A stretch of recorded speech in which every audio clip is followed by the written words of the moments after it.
Hello mga bi! Ito na naman po ang inyong masayang florista.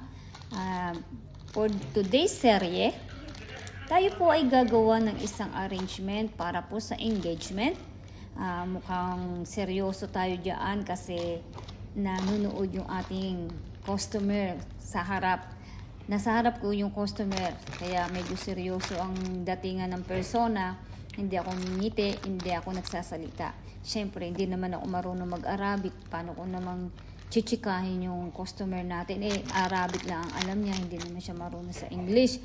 Hindi lalo lang kami nagkagulo, hindi ba? Kaya tahimik na lang ako, hayaan ko na lang siya manood sa ginagawa ko. Basta satisfied yung customer sa ginagawa ko, sinusunod ko kung ano niyang gusto niya para hindi siya magagalit sa atin mga bi. Eto, nilalagyan ko na nga siya ng mga dry moss para hindi nga siya nakita yung mga chismis na yan. Ayan, kaya nagkapuno-puno ko yan para hindi ko malayo ating Oasis Foam kasi hindi ko nga nilagyan ng glue. Kaya Oasis Foam lang ang pinaka-secure dyan. Pinaka-siksik ko para hindi siya mag-alog-alog pag nilagay ko na yung bulaklak at kapag kinuha na ng customer itong arrangement. Ito nga pala ang requested song. Requested flowers pala na ating customer. Siyempre, nanonood siya. Tatanungin natin kung saan niya gustong ilagay. Siyempre, ang customer pa rin ang masusunod. Ito nga pala ay wax. Ang tawag dito sa flower na to ay wax. Isa rin siyang special flowers na nagpapaganda sa mga arrangement, nagpapaganda sa mga bouquet, at nagpapalaki sa mga arrangement. Ayan, special flower siya. Kulay white siya. Ang wax may iba't ibang kulay. May pink, may purple, may white. At hindi ko pa alam yung hindi ko pa nakakita yung ibang kulay ng wax.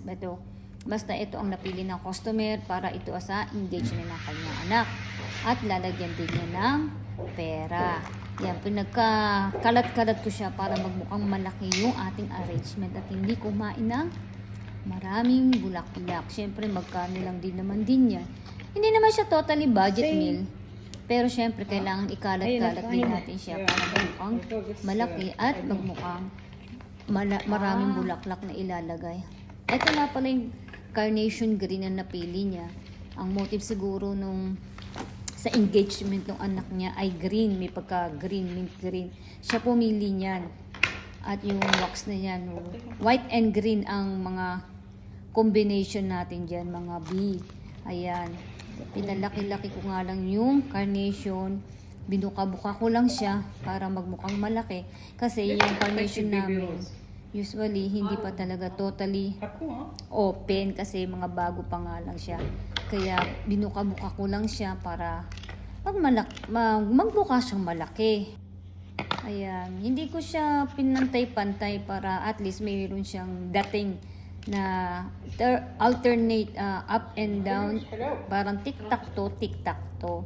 Yan, nilagyan ko rin siya ng maliliit na carnation. Hindi pa siya totally bumubuka pero sa isang stem niya may 4, may 5, yung iba bumubuka na. Pero maliliit lang siya, mas magandang arrangement. Tinanong ko siya kung paano ba ilalagay yung acrylic money sinasabi niya. Kasi nga, lalagyan niya ng 10,000. Yung acrylic money namin ay medyo hindi makapal. Ang gusto niya kasi makapal kasi nga hindi kakasya doon talaga sa acrylic namin. Pero, ang ginawa ng customer, tag-1,000 na lang para magkasya doon sa acrylic money namin. Tinanong ko sa kanya kung gaano kataas, kung gusto niya ba ng mababa o mataas yung acrylic money. Sabi niya, itaas ko daw para nakikita daw yung pera, hindi lang puro bulaklak yung nakikita. Dahil nga naubusan kami ng stick para sa bamboo stick, kaya ang ginawa ko mga yung stem na lang ng carnation ang nilagay kong pinaka-stick niya. Ayan, inilagay ko siyang ganyan.